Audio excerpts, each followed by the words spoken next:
right. Well, how are you guys doing today? Doing damn good. How are you, sir? Good, good. I'm okay. Frank, you're just okay? God, it was better than my day yesterday, or my night last night. Well, let's not get into that. I'm going to assure you that'll be way too much information. Let's just say I accidentally over-medicated. Okay. And it really happens in California. And it really was an accident. What I thought was this really wasn't. It was more of that.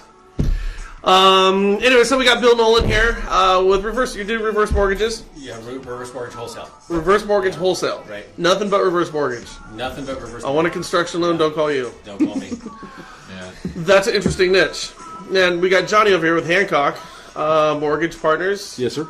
You guys do a little everything. A little bit of everything. A little bit of everything. Definitely do reverses. Love reverses. It's a great product. No ifs, ands, or buts.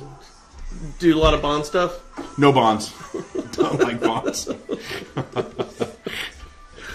Oh goodness! I'll tell you. I wanted to open with a little story I was thinking about today. You know, when you write loans, have you guys all actually written loans before? God, yeah. Long time ago, yeah. Okay, yeah, it was a long time ago. Yeah. We have all this ability to repay, and we were talking yesterday about FHA. I remember I had this client. Her name was Miss Rose, this little tiny lady, and she wanted to buy a house. The only thing she could get was going to be an FHA deal. We were going to 80-year-old woman, and she goes, "Well, I want this house." She's real sweet, very very religious, and so she says, "I go, Miss Rose, you can't afford this house." And she goes, "Well, no, but it's going to work out." And I said, "Okay, but here's your income; it's fixed, and here's what your payment is going to be. I can see, right? You can't make this payment." And she goes, "Well, it's going to work." I said, "What are you going to do?" And she said, "Well, the Lord, He do provide." And I said, "Well, unless He's going to co-sign for you," which I don't think is likely. A rapture coming and all. It's not going to work out for you. But, it's kind of interesting. It didn't dawn on me to, and it wouldn't have worked necessarily, but somebody like that, fixed income, that's a reverse mortgage person. That's what you got to do. And how many seniors, again, are fixed income? It's all of them. It seems like it's all of them. It seems like it's Social Security and maybe a pension, but it's almost always all fixed income. You know what happened with my in-laws? Because I've been looking at reverse mortgages all the way around. Frankly, I personally can't find a weakness. And I can rebut every criticism I've seen of reverse mortgages. I really can. Oh, yeah. Because I've looked at my in-laws, and this is, no matter how you slice and dice it, it's the best bet. But, for him, he didn't realize he was retiring. So, and he works, he was a contractor for Westinghouse. He worked at Westinghouse. And he would take these huge generators and he would appraise them, floating, electrical producing massive generators and he would appraise these things. He would go down to Venezuela for 3 months and work on these things. So then after he retired, because he was getting too old, he went back and started working for Westinghouse as a contractor, 1099, right? And so when he does one of his appraisals, they're $50,000 to $80,000 a piece. So he's got his $3,000 fixed income, and he would get one of these things to do a year, and then all of a sudden, nobody sends a letter, but he became too old one day. He got 2 years, 3 years in, he didn't get those $50,000 to $80,000 checks. You can imagine what that did to his finances. Oh God! It was devastating, and he didn't see it coming. Again, perfect example of let's get this thing into a reverse mortgage and give you a little bit of income. Such a weird job, too. It is a trippy job. Really weird. I mean, it's not like you can go, well, I'll just go over there. Right. And do it over there. Right. Where would you go? What are his options? Yeah. So, I think a lot of seniors find themselves losing income in a very similar fashion to that. Anybody who's, working for themselves, nobody sends you a letter. And a lot of people become injured or become sick or, as we get older, we get a little more frail, and that happens to people a lot of times, and they either can't work or maybe they just choose not to. And so often we see borrowers that don't feel like they have a choice. And so often they don't know they have a choice, and because we're not telling them. We're not telling them often enough. And so they go on with the lifestyle that they have, and there's a better way for them to put it together, put their finances together. So let me ask you this. We were powwowing on reverse mortgages a little bit yesterday, and one of the things that we all agreed on is that there's massive barriers to entry. It's breaking down the myths of reverse mortgages. You get seniors who are, close to the best asset, to begin with. So it becomes a difficult sell. Even if it is in their best interest, there's this, belief out there that a reverse mortgage is going to take your house. But all the problems that you can run into. How do you overcome those objections? It's funny. It's actually remarkable. And I don't work as much directly with borrowers, but our customers work with borrowers. Sure. And what I've witnessed is when a customer says, I don't like it, I don't like a reverse mortgage, if the person then says, what is it you don't like about the product or about the reverse mortgage, so often they don't know what they don't like about it. Right, and we said that. Yeah, they just don't get it. They don't know why they don't like it. They don't know what they don't know.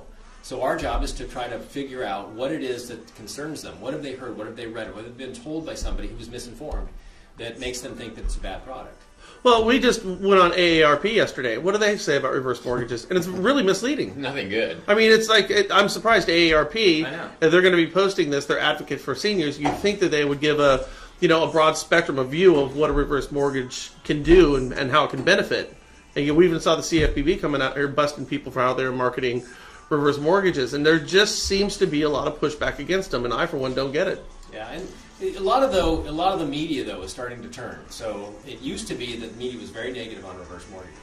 And in the last couple of years, that's really turned around. It's really hard to find anything completely negative. You can find balanced articles that say, here are the positive, here are the negatives, make your decision. And you can find those that really say it's a great product. But there's very few now that say, hey, it's one that you need to stay away from completely. We had a gal in here yesterday, her name is Becky, and she runs an outfit where they send nurses to seniors' homes where they're living in their house. It's like $25 an hour.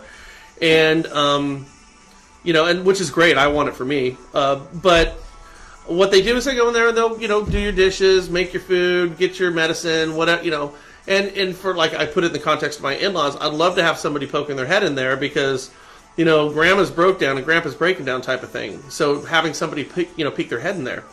I found this interesting. She's got 40 clients right now.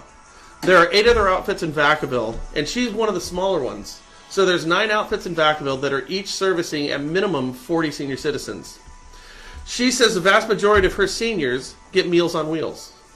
Okay? Meaning they don't have enough cash flow to get food for themselves. She said probably 75% of these people own their houses, free and clear, and the biggest obstacle that she's always running across with her seniors is money. I mean, some of them, they find it hard to even afford the care that they need. So that tells me 75% of her clients would benefit from a reverse mortgage. Oh, yeah. And those numbers are extraordinary to me. 10,000 people are turning 65 years old today, and every day. Yeah. So I've been a huge advocate for these things. I've been talking reverse mortgages for months now. So it's great to have you on board here. Did you get that question? Oh, Hard time finding a lender who does reverse mortgages in Michigan. are you guys in Michigan? We have partners in Michigan. Oh, you do? Yep. Okay. Well, if you'd like to, reach out to us. You can send us an instant message, and we'll make sure we get you hooked up. And in fact, for anybody, if you're looking for somebody who specifically does reverse mortgages, and my thinking is if that's all they do, they're probably doing them pretty good. You know what I mean? So if you're looking for a reverse mortgage lender, just reach out to us on an instant message, and we'll make sure that we hook you up with the right people. Because, as we said yesterday, we've got all these people who are advocates for veterans, and which is great. But it's like, who's an advocate for the seniors? You don't see the same type of push, and yet how many seniors are there? So there's a huge market in there somewhere, and I would love to see some loan officers just run with it. Everyone says, pick a niche and get rich, that type of thing. Find your niche in the industry, become the expert on that thing, and you'll find business where you simply didn't find it before.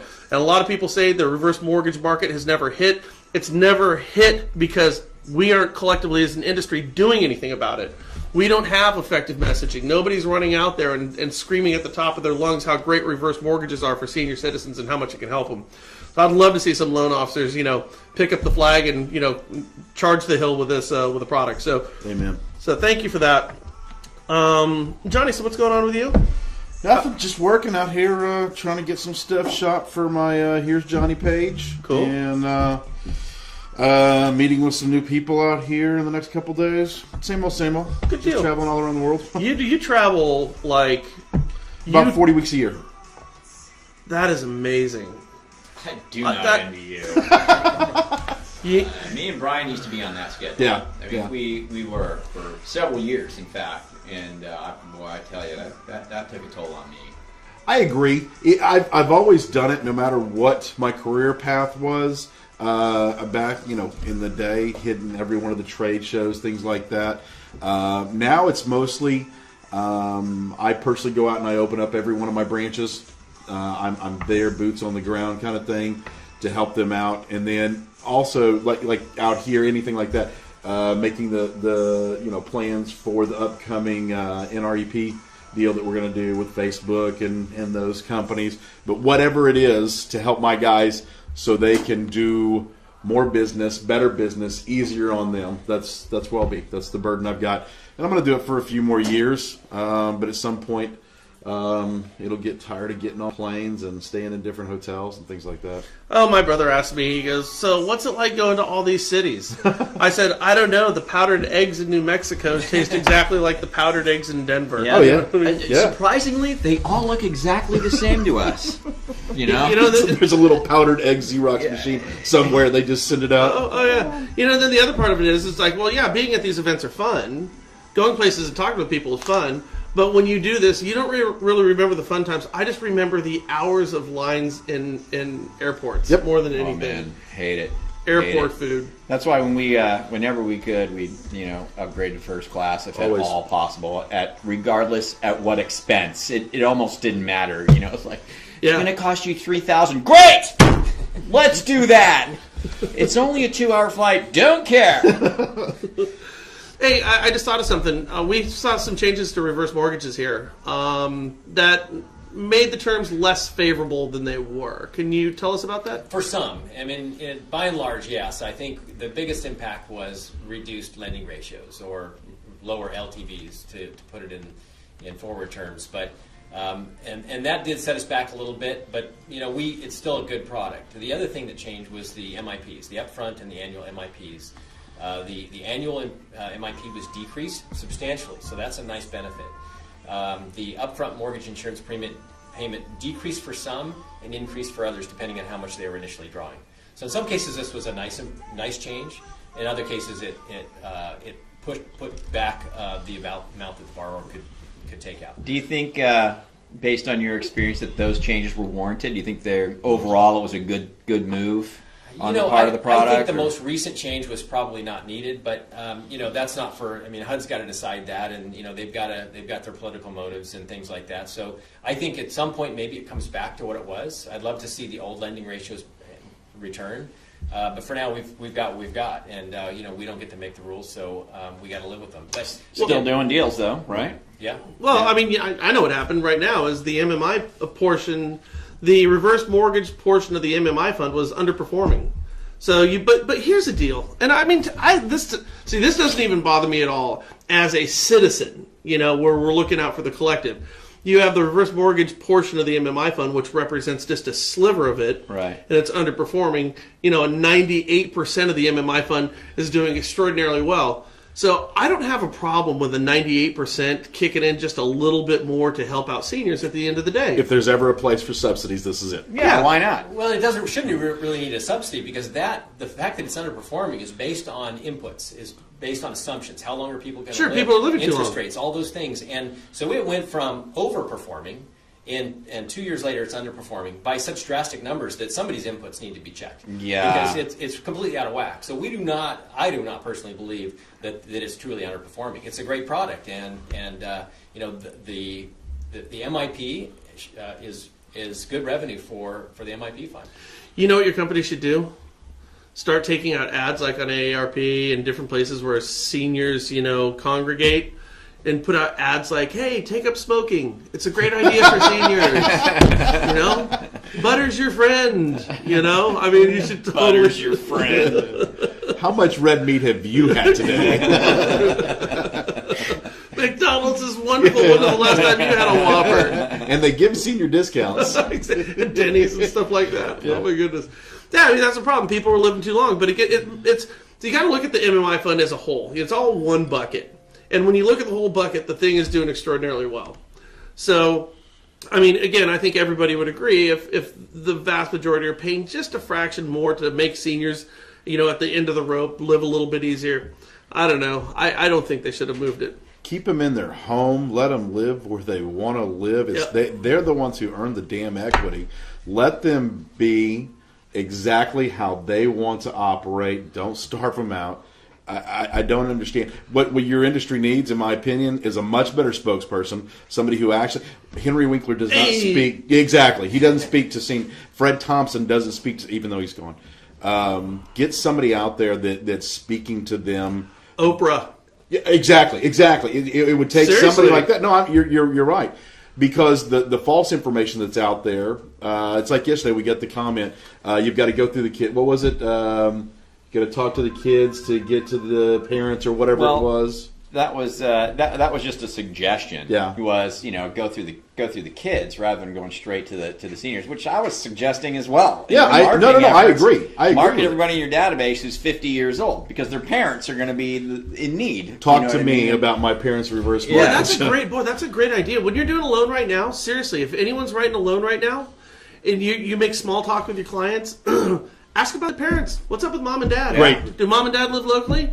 Oh, yeah, they live. Oh, they're getting up there. And you can pretty much eyeball somebody and figure how old their parents are. Yep. Sure. You know what? Your parents really ought to look into a reverse mortgage. Oh, well, that's not for us. They're doing fine right now. Well, even for people who are doing fine, there's a lot of ancillary benefit.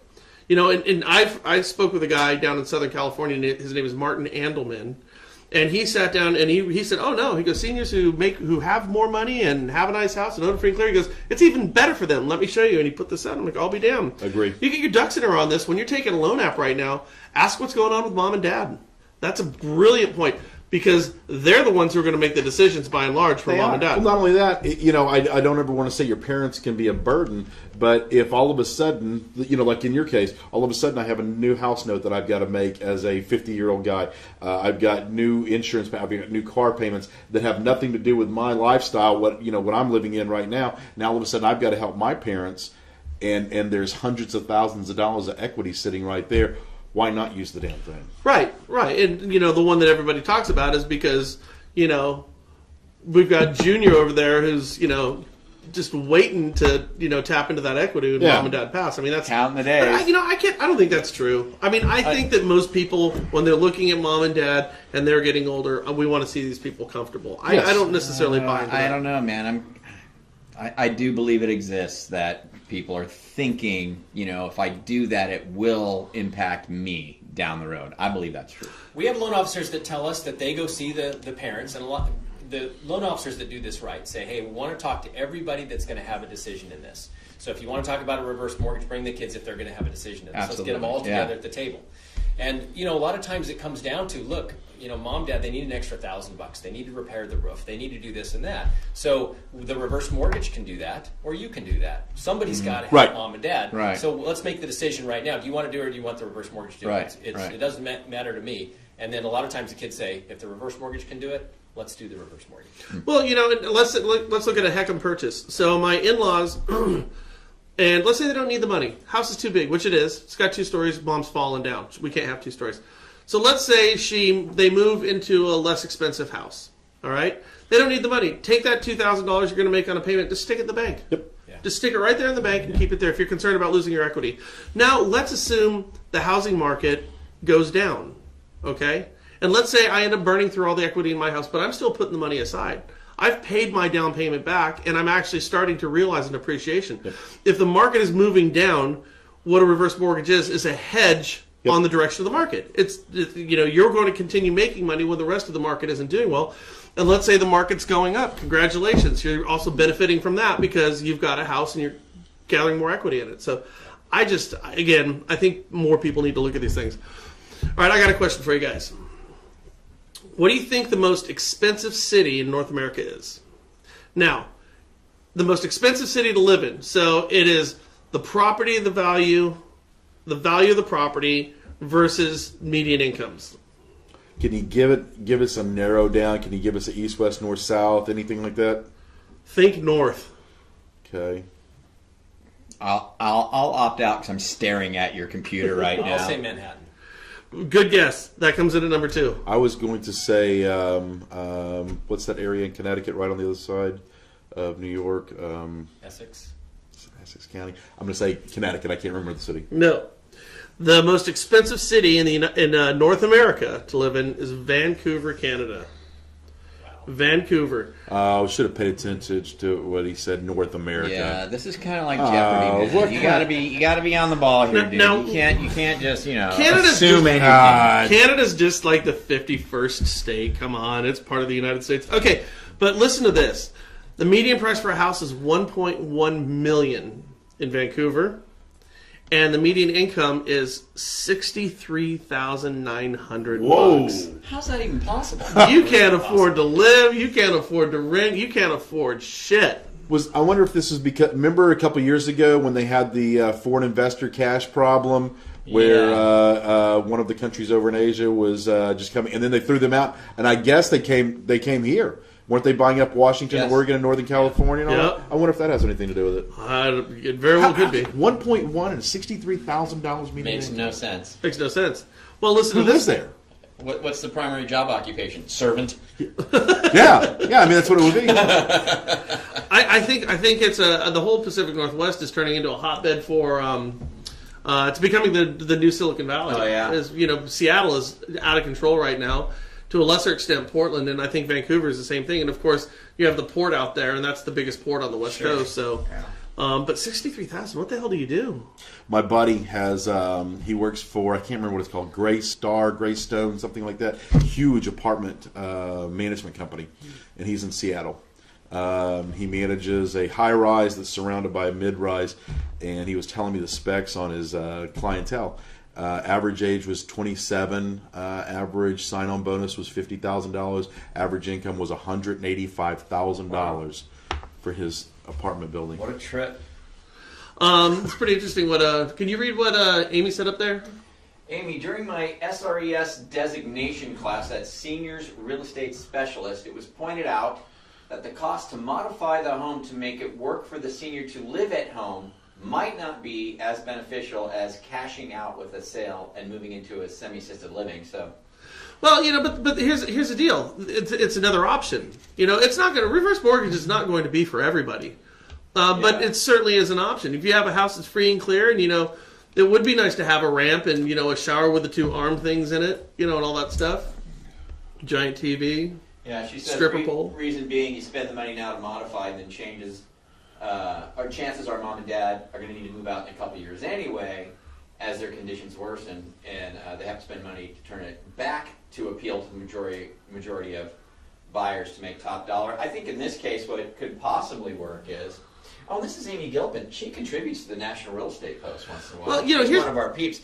But I think what could be something to consider, she's talking about, okay, I live in a house, I'm going to spend some money to modify it, make it more livable for me. Yeah. Put in the chair that goes up the stairs, right. Whatever the case may be.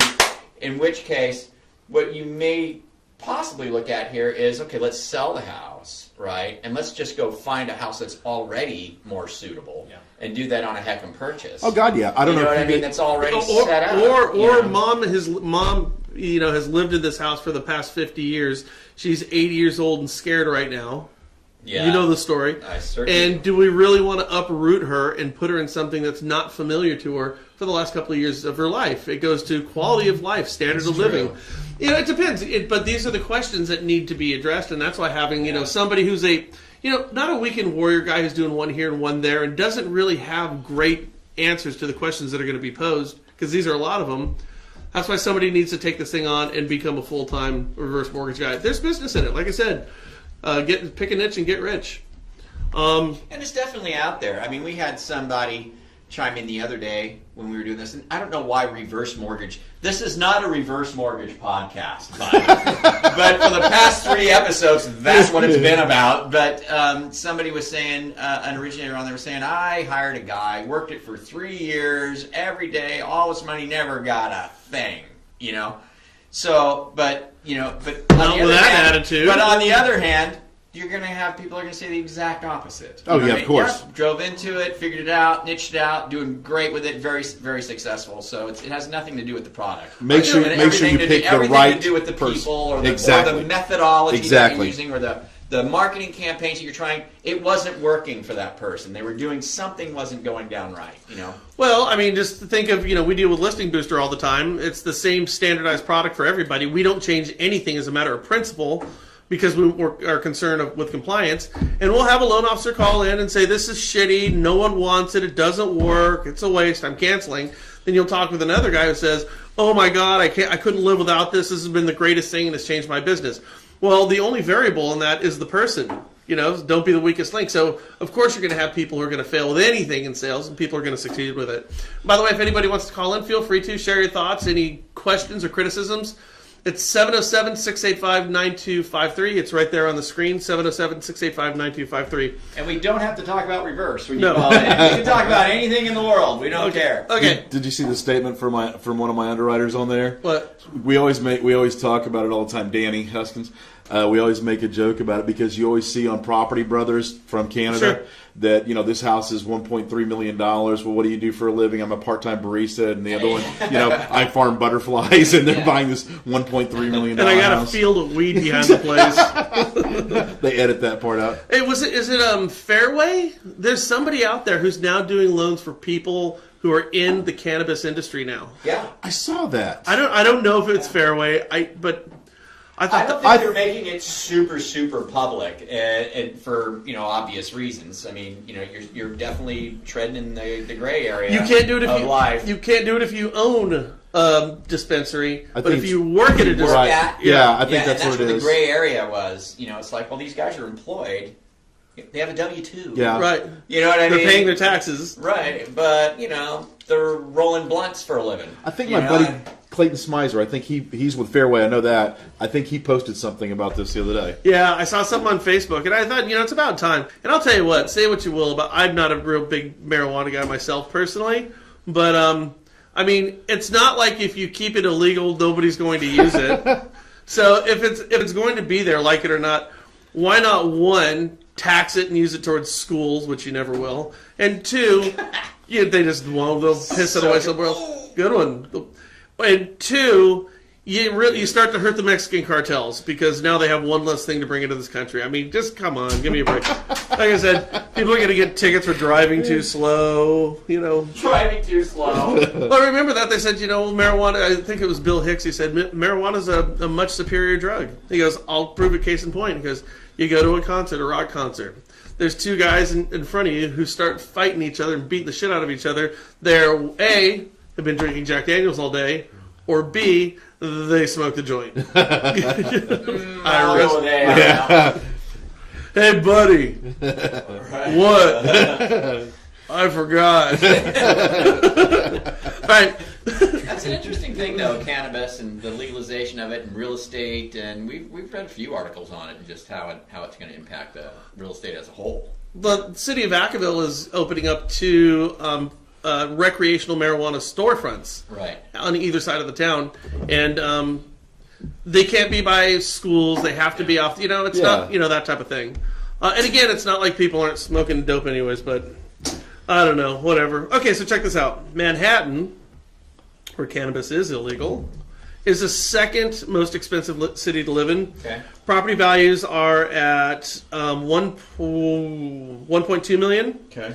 And the median income is $77,559. Still, it's a population thing at that point. Yeah. And there's just so many people living there. The income is going to shake down to be lower than most people probably renting in Manhattan. Well, the vast majority. I mean, it's the financial center of the world. Right. So there's a ton of money that's floating around out there. Yeah. Number 3 is San Francisco. Now, that's interesting. $1.3 million for a house, so it's more expensive than really? big. Yep. But the median income is $92,000.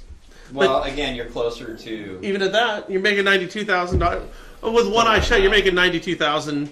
You're buying a $500,000 house, maybe per household. Yeah. Oh. Wow. Yeah, that seems. Wow. So we see a big drop off. So here it goes. So 3 is San Francisco, 4 is Brooklyn, 5 is New York, 6 is LA. Once we get down from LA, it starts to really drop off. Then it goes Boston, San Jose, Seattle. I thought San Jose would be way higher. You know why? Because Seattle, or excuse me, San Jose is where your Facebook and your Twitter and the income's up. Apple. What's the lowest one? What's the bottom? The bottom one? Let's go straight to the bottom. Detroit. Detroit. By the way, you know what's above Detroit? What? Tijuana. Have you ever been to Tijuana? Been there lately? Wow, it's the that's a Calcutta state of right North there. America. Yeah. Wow. Seriously. Detroit. And by the way, Detroit is significantly below any Mexican city. That is bizarre. That's just not right. You know, rock bottom. If you're ever wondering if you hit it, you hit it. Let's start with this. Where do you live? But you know, Detroit's actually a really cool town. So I went out there. I think I told you the story before. I called Dan Gilbert an asshole who owns Quicken on my show one time. I said, I don't know the guy. He's probably an asshole. Because we were talking about some of the philanthropic work they're doing. This is when they were getting sued by the DOJ over their book of business with the FHA loans. And I saw what they were being sued for, and I'm like, this is ridiculous. This is nothing but a shakedown. Yep. Okay? And so I looked into what he was doing, like in Cleveland, what he's doing in Detroit. He wrote a check. He personally cut a check for $100 million to put the light rail in down there. He owns every single building in downtown Detroit. He's redone them all. He's run the fastest fiber optics in that city. When you go to downtown Detroit, it's the Jetsons. It's space age cool. Yeah. And he's got private security there to help with the police, and he's got cameras, so he knows everything. You ever see that movie, The Quick and the Dead, with Gene Hackman? No. Yeah, great movie. Oh, with Gene Hackman, he's the sheriff of town. He runs it, everyone's under his thumb. He shoots a couple people dead. They hire a mercenary to kill him, and he kills the mercenary. And he goes, this is my town. If you breathe, it's because I allow you to breathe. And I think that's pretty much Dan Gilbert right now in Detroit. Okay. But, to sum that up, obviously you think the world of Dan Gilbert. Oh, I do. I absolutely do. You got to go down there and meet him. Yeah, it was cool what he did. So he asked if, and I was going to do a thing at Flagstar, and he goes, do you want to come? He goes, can you come and hang out? And I said, well, I'm going to be here on this day. He said, on one of these days. I said, well, I'm going to be out there this day. I can't do it. So it was a few years ago, and it was when the Cleveland Cavaliers were playing the Chicago Bulls. Okay. And he actually flew back. They were doing 2 games there. He flew back to Detroit to hang out for the day, which I thought was super cool. Yeah, he wears boots and jeans, and he's got an office just next to everybody else in that office. He does not put himself away. Unlike Gary Keller, who is like the guy from The Wizard of Oz behind the green curtain. So true. You guys know that? We've been to their corporate office. No, I didn't know that. Oh, they've got this massive establishment, but he's like down in the basement in a bunker. You know what I mean? I scanned. Yeah, it's a trip. I mean, my reflections on it is he had a big giant steel door with all these locks to get in there.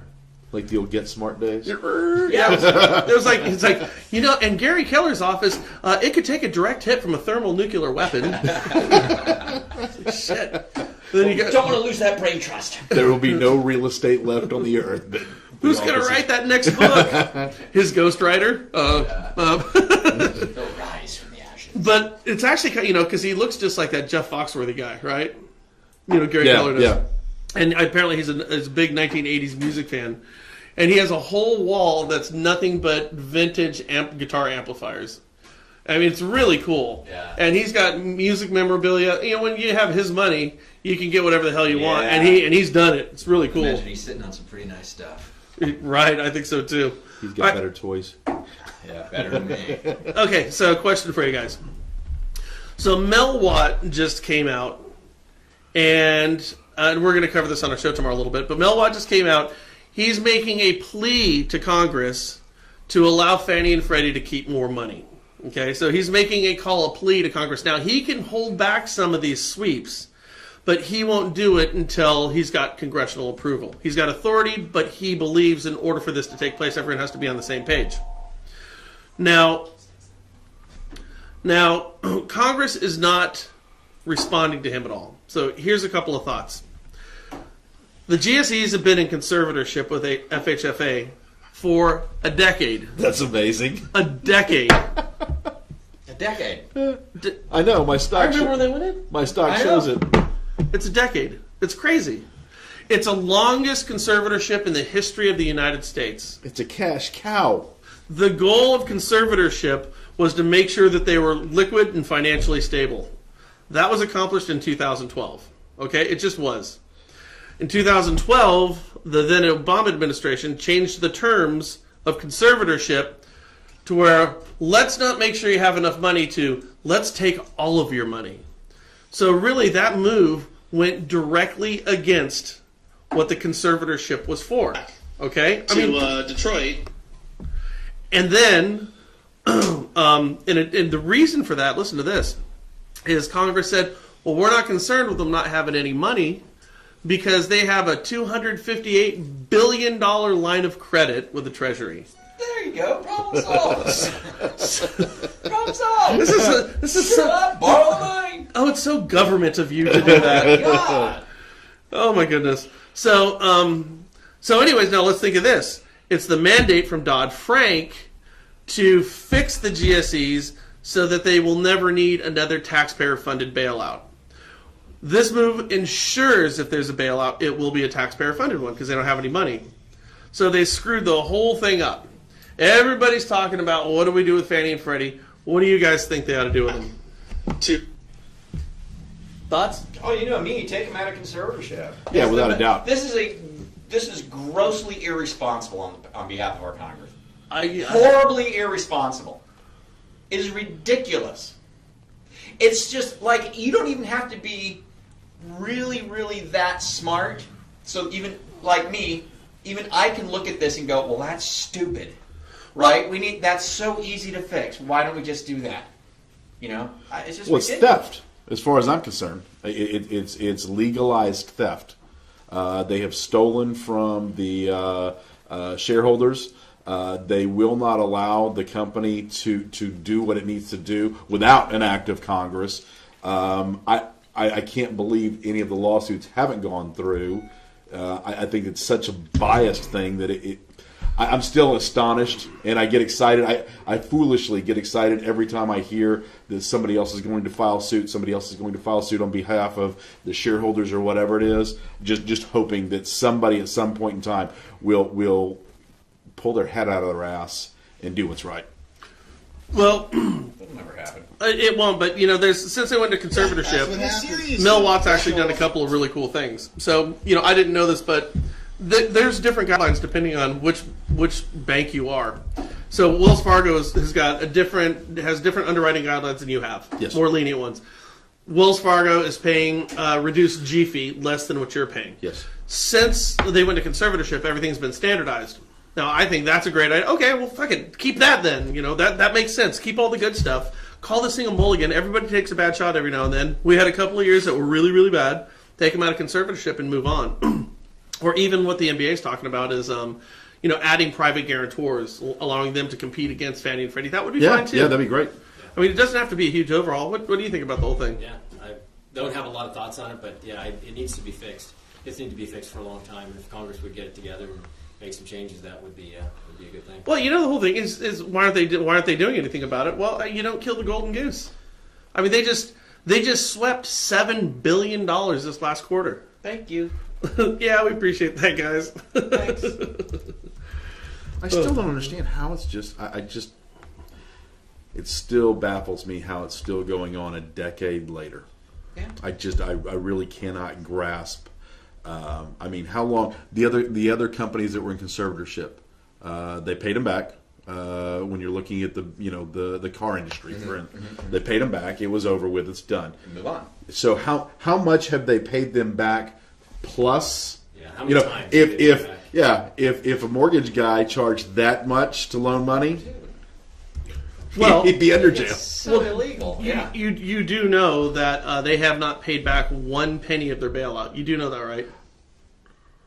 None of the money that's been swept has been credited. Yes, to that's part of their defense in the lawsuit. So stupid. Well, you mentioned the car industry and the bailout there. I watched this wonderful documentary. I think it was on Amazon Prime, but I didn't realize the inner workings of the car bailout. That was worse than the mortgage bailout. Oh yeah. I mean, way worse than the mortgage bailout. So, anyways, all right, I got another one for you. And how do you guys feel about this? There's just a report that was done that says even though we are using technology more in the loan process now than ever to expedite things and make things go more smoothly. A recent survey suggested that people are more dissatisfied with the loan process today than they've ever been. What do you attribute that to? Does that have to do with technology, or does it have to do with... Well, the thing is you would think with technology to make everything go more smooth, in spite of that, people are less satisfied with the whole process than ever. So we're evidently making things better, and people are more dissatisfied. What were their key points in the study, though? That's What's one the thing. technology? Yeah. What technology, I wonder that they're referring to. Okay, hold on a second. Because... I mean, if you're using a software system that crashes every month, yeah, I'd be ticked off as a consumer also. Yeah. I mean, that's a broad statement. Let me see if I can find it here. Because I mean, I know that I get rave reviews. Every closing package we send out a little questionnaire, and every one of them come back with just rave reviews. So I'd like to know who this is. I'll see if I can find this for you. I again, that one kind of flew in the face. It could be just the time process takes longer. There's more hoops to jump through. There's more paper to get. That is what it is. I mean, That's what it is. That's what it would have to be. I know that we do get a lot of pushback, people saying, and I don't, it's still kind of crazy to me, but, you don't need my bank statements. You don't need all the pages, and people redact so much information. Yeah. It's like, oh shoot, I just lost my train of thought, but it's we use all this technology to get you to the table, but at the end of the day, the experience was still just so freaking miserable. It's like, hey, I'm going to send you that DocuSign again. You know what I mean? It's like, well, I don't have to physically be there, but we got the little delay. We got to do this again. We're going to retransmit you via email this other little link that you're going to do again. You know what I mean?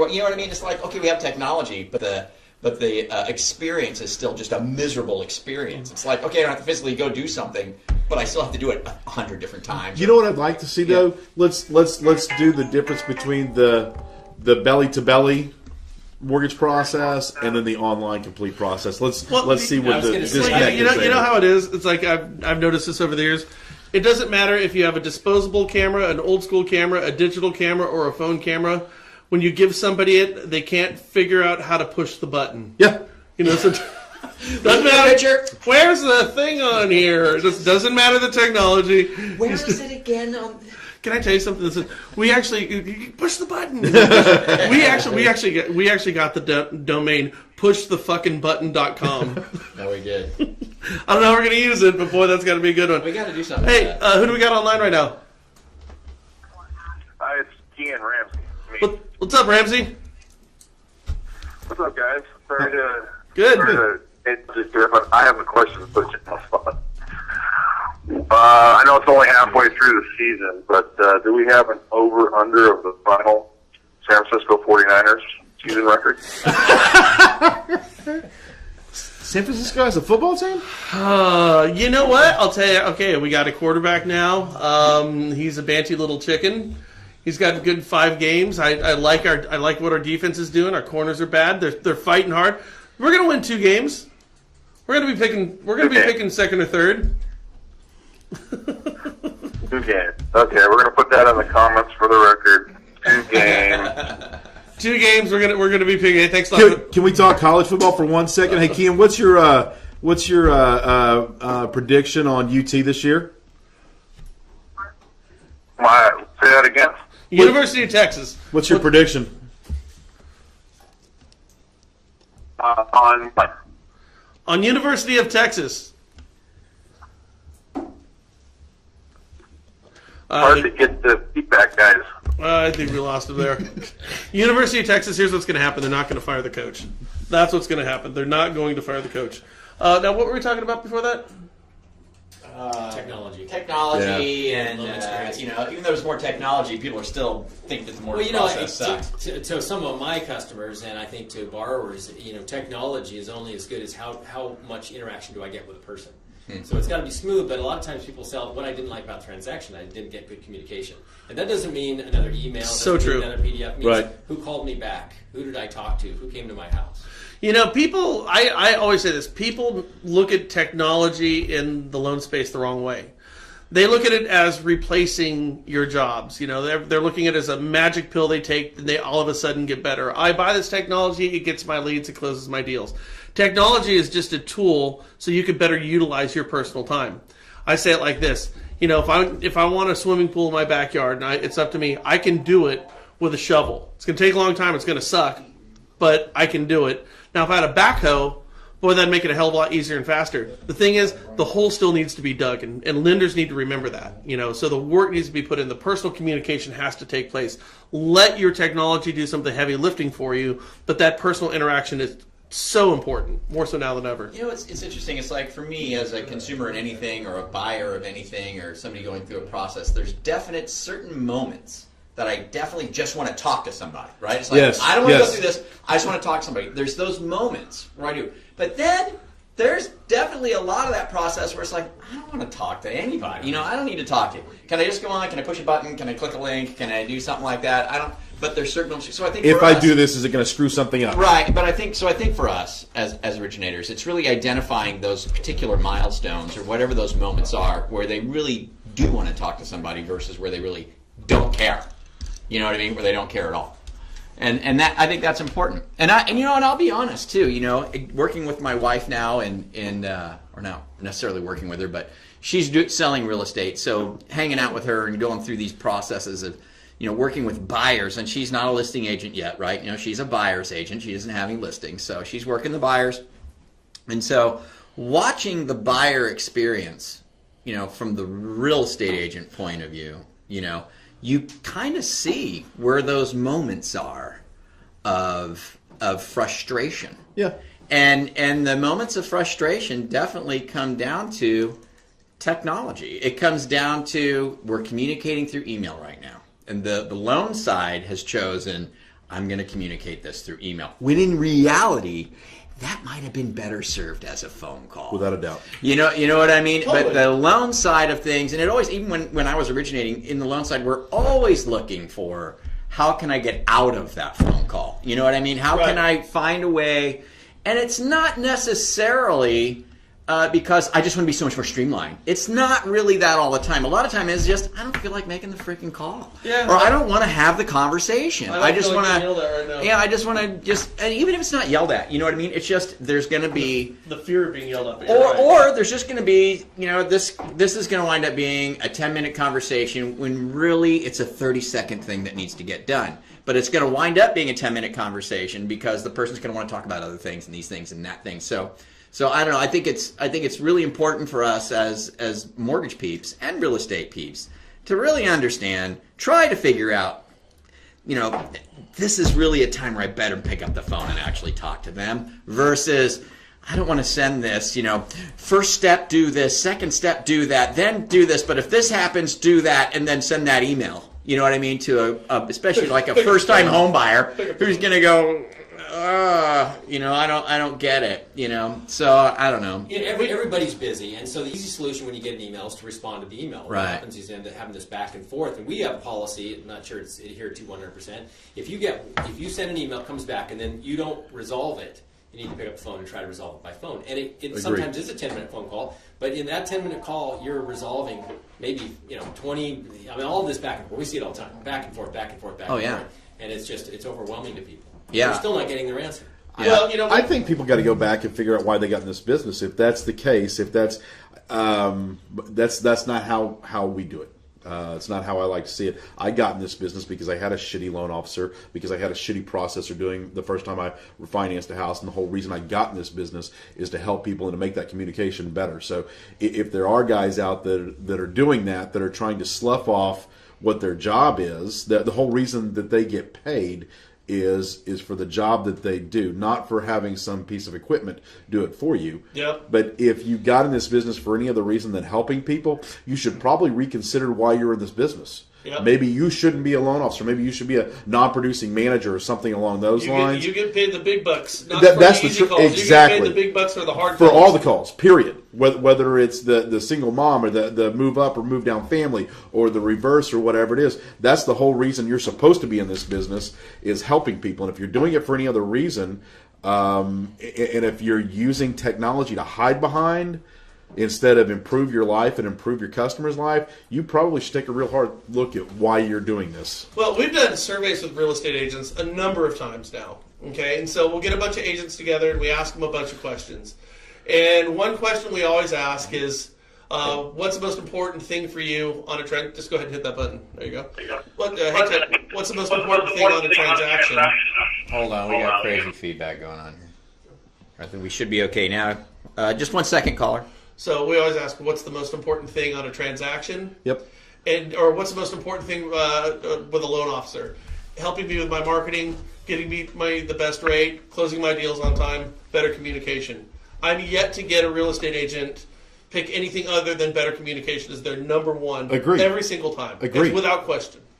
Hell, when we did that deal here back in February or March, you had those 5 seriously high-producing real estate agents. Yep. And the very first thing that every one of them told us Yep. when they were teaching us how to work with them is, tell me how you're going to communicate, and I want to see you communicate. That's what I want to see. Right. And that was from the guys that are doing $100 million Oh a year. yeah, those guys were that team is they're ballers. Yeah, you think about it too, and here's what you do: you make the hard call. You make the hard call first. Yep. Get it out of the way. But if you just pick up your file and you make it a point to touch every file every day and just send out a message to everybody every day, even if nothing has changed, you're going to be okay. It's when maybe I can fix this, and you don't communicate for 4 days, and on day 5 only realize, this is now a problem that they could have been informed of a week earlier. In the South, we have a saying: if you got to eat a frog, eat it first thing in the morning. Yeah, the frog thing. I used to teach my guys when I was a manager for years, and especially my newer guys. And I used to, especially when I was training the new guys, and say, here's what I think you need to understand is things are going to go sideways, right? What you understand first of all, it is 100% your fault. Okay, so let's just get that off the table. It is indeed absolutely your fault. And that's just because you're not maybe managing your team properly, you're not staying on top of your stuff, but primarily it's probably because you haven't communicated something, right? Or you're not communicating, you're hiding from communicating something, right? Sometimes tough calls are tough to make. But what I also communicated is this.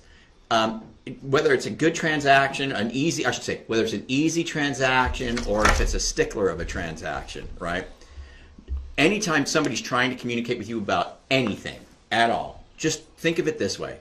All they're trying to do by reaching out to you, right, if they're trying to reach out to you, is give you money. That's all they're trying to do. Agree. They're just trying to give you money. Agree. And you're sending a runner to go pick up when your you money. see the phone call come in, sorry, caller, go ahead. Hello? You with us still? Our phone system's not so good. I think we might have lost him because we were just talking too long. Sorry. My bad. Anyways, finish your thought. So my thought was no matter what happens, when you see that incoming call, on that number, you go, oh, it's the Jones. Are you still there, Sam? Are you there? So you say, oh, it's the Joneses. You know what I mean? Just understand, all they're trying to do is give you money. Yes. They're desperately begging trying to you. give you money is what they're trying to do. You know what I mean? So you're saying they're trying to give me money? Trying to give you money. That's all they're trying to do. Yeah, but why are they calling me? but they're not happy. I know they're not happy because they're finding it difficult to give you money. They're asking you to help them give you money. Business 101, don't make people stand in line. I used to work with a real estate agent who's I think a diagnosed sociopath. I remember her. Yeah, we won't name names. When I first got into the business, like 3 or 4 of my first 5 or 6 transactions were the lunatic. She came into my office one time and threw the file in the air and screamed at the top of her lungs. And then what that really taught me was I can't deal with people honestly. Because I have to, if something marginal is going sideways and she finds out, it's going to now be a huge problem. And there is a personality type. And this just isn't real estate agents. It's loan officers. It could be people in title and escrow. But there are people who need to create problems so they can be a hero. And, if you're dealing with by the way, I quit working with the agent and things got better. But when you're dealing with these type of people, it becomes, you can rationalize to yourself very easy why you're not going to communicate a small problem because you don't want it to turn into a big problem unnecessarily. Again, you wait 4 or 5 days and you can't fix the problem. Now you got a giant problem that's going to turn into World War III. Well, fire that person. So you did the right thing. Fire that person. It's amazing when you get that toxicity out of your system, out of your group. It's amazing how fast things will change for you. Well, it's one of the things I always talk about when I go speak with loan officers or mortgage companies. You need to look at strategic firing. You need to. I tell mortgage companies, I said, you know what? Here's the deal. 10% of your loan officers right now, you should go fire them today. Yes. Every mortgage company, you take your lowest top 10 and fire them. Let them be somebody else's problem. Because we get in the mindset, more butts in the seats is just going to make this company better. That is not the case. You can have great producers and you get some jackass over there who turns in, half-completed files, always needs a rush, always wants favors, done. You get that loan officer, it screws up every other deal. It takes that whole process, that assembly line of how a loan works, and it screws up the good ones too. Agreed. So not only for loan officers firing a crazy real estate agent, which, by the way, real estate agents, just because you're friends with that lender does not mean you need to work with them. Your lender needs to bring to the table for you more than just closing your loans, helping you with your marketing, getting you deals as well. So strategically firing is a huge thing in my book. Yeah. How many referrals has that lender sent you? How many referrals have you sent that lender? Okay, and let's talk about this for a second here right now. 20 years ago, the thought was somebody's going to buy a house. They're going to go find a brick and mortar real estate office. They're going to see the little houses in the window. They're going to walk in there. They're going to talk with an agent, and then the agent's going to take that lead and hand it off. Okay? That's not what people do anymore. Okay? So real estate agents have this misconception that they're at the top of the food chain. Okay? Well, a lender can generate leads just as easily as you can right now because 80-90% of the people are making their home buying intentions known first by jumping online. In fact, right now, who is the biggest distributor of real estate leads in the history of the world? Zillow? Yes, it's Zillow. It's not a real estate company at all. Right. Good point. So the whole idea of a pecking order in a transaction, your title people can get you deals now. So the whole idea of a pecking order and then operating your business like that is a real bad idea. And so a real estate agent might like the idea that I'm on the top of the heap. But if your loan officer is not reciprocating with you, well, that's fine that you think you're on the top of the heap, but you're losing out business because you don't have the right guy or gal. Agree. I go all around the country, do any kind of speaking engagements, things like that, to anywhere from 30 realtors to 200 realtors at a time. Do this probably 30, 40 times a year. The number one thing that I see that just makes me laugh, I agree that we may be a little more technologically advanced than most real estate companies, but every time I go out there's two things that I see. About 90% of all realtors don't have a CRM system, which blows my mind. The second one is a tremendous amount. I bet you it's still over half of these real estate companies that I visit still have people working phone duty. Yeah. Well, I understand that, but they call it floor, right? Right. You're sitting the floor, and the reason that you sit floor as an agent, typically you're a newer agent, you don't have listings. Correct. You're sitting the floor because they do get sign calls. People do drive past a house and call a number on the sign, and that still happens. How many per 100? I couldn't tell you that, but I know it does happen, and that's why they still sit it, because the call comes in. I disagree. They pick up their device. They go on Zillow, Realty, Trulia, any of those sites. They go on the local MLS. They see what it is. They find out what information. There's no need for somebody I wish a real estate person might chime in on the show. We don't have a lot of time left. We're up at the top of the hour. I'll tell you what I would do, and yeah, we're going to dump this thing real quick. Yeah. If I ran a real estate shop or a lending shop, and you aren't doing business, I would mandate phone time, communication time. I would have 2 hours of marketing. I would mandate it. You've got to be here between these hours, and you're going to be on the phone the entire time. You're going to be sending emails, and I'm going to track what you're doing, or you're not going to be working here anymore. And of course, the excuse is, well, they're all self-employed. And my response is, great, go be self-employed at a different place. Hang your self-employed license somewhere else. Right? Yeah. Exactly. You really would. You'd have them working the phones. Really. Doing something that you can track. So if 90% of all phone calls go unanswered, that's AT&T spec. You didn't hear me. It doesn't have to be. It could be the phone. It could be calling your past clients. It could be sending out email campaigns. Okay. It could. But you're doing something. No, I agree with that. I agree with that. And you're going to do it, or you're going to go somewhere else. Your customer wants to talk to you by text message. There's no ifs, ands, or buts. Email is almost the slowest form of communication in the world today. Oh, totally. They want to talk to you by text. But 90+% of all phone calls go unanswered. There's a reason for that. We're not in that technology age anymore. I don't disagree with that whatsoever. But if you got time to lean, you got time to clean, and that's how that's going to have to be. And I'll tell you this: is loan officers and real estate agents, they want direction. Okay, they want accountability. See, we as running these offices say, well, you're all self-employed, so I can't tell you what to do. Bullshit, I'm going to tell you what to do, and they'll respect you for that. And if they don't respect you for that and they're not doing any business, get the hell out and go somewhere else and be somebody else's problem. I mean, that's the only way to approach this business. And I'm going to close it with this. And Johnny, I know you totally agree with it. You know what one of the common denominators of most every top producer is? They have a coach. Oh, yeah. They don't need a coach. They're already done it. They've got a coach. I have a friend of mine, Ryan Hills. He's got a coach right now. He just got a new one. And he's like, I go, well, I mean, you're totally successful. And he goes, it's just good to keep the focus. It's good for me to keep the focus. And so, anyways, I think if you were running a shop and you required your loan officers and your real estate agents to do things to make themselves more successful, rather than bitching, pissing, and moaning, I think they'd appreciate it. Agree, but I agree with the coach part wholeheartedly. No ifs, ands, or buts. I don't know why we get to this place in this business to where we become somewhat of a top producer in our own mind, whatever that is. And for some reason, we think that people like Michael Jordan have to have a coach, but I don't have to have a coach. Tom Brady has a quarterback coach in New England. Yes. Tom Brady has a quarterback coach. But hadn't that guy done something? He's won a couple big games or something like that. Yeah, he won a couple big games that he shouldn't have won. Tuck rule. But it's something to we think we have all the answers, but we bring our own biases to the table because we can't get outside of what we think. So it's always good to have perspective from somebody else, I think. Anyways, guys, Bill, totally appreciate you coming in today. Yeah, man, thank you. Johnny, thank you so much. Always, sir. Frank, Bill. Brian, I got down to 15 on the board. And listen, we're going to be jumping back on probably at 11 o'clock. Ooh, it's tomorrow. Well, tomorrow's Veterans Day, and I'm a vet, and I'm not planning on being here, so. Because you know what? I earned that day off. You know what? I think we're going to... I went to the North Pole. I'll tell you what.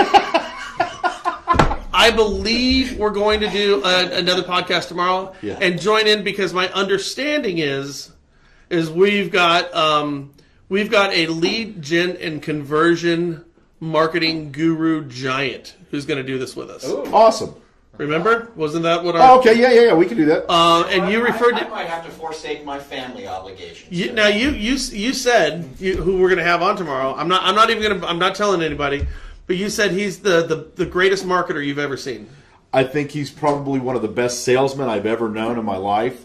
I think he is, without a doubt, one of the best social media marketing guys that there is, period. I pay for this guy to train my guys. And just real quickly, he doesn't work for you. No, not at all. He works for a different mortgage company. Correct. And you actually brought in somebody from a different mortgage company to talk with your guys. You paid him for it. Yes, I did. And because he's that good. He's not only is he that good. It's part of today's misconception is that we have to battle and fight each other because we wear different shirts, and that's not accurate anymore. We can share these ideas. That's one of the reasons I freaking love Mortgage Shots. But it's sharing these ideas and getting it out there, and it's okay if we wear different shirts because we're all trying to help each other. You can't work for one company kind of deal. Right. Well, knowing full well 95% of the people will never do anything. Right. But for those who will, sharing the information is awesome. So tomorrow we're going to have a lead gen conversion guy on that just knocks it out of the park. He's like, we know this for sure.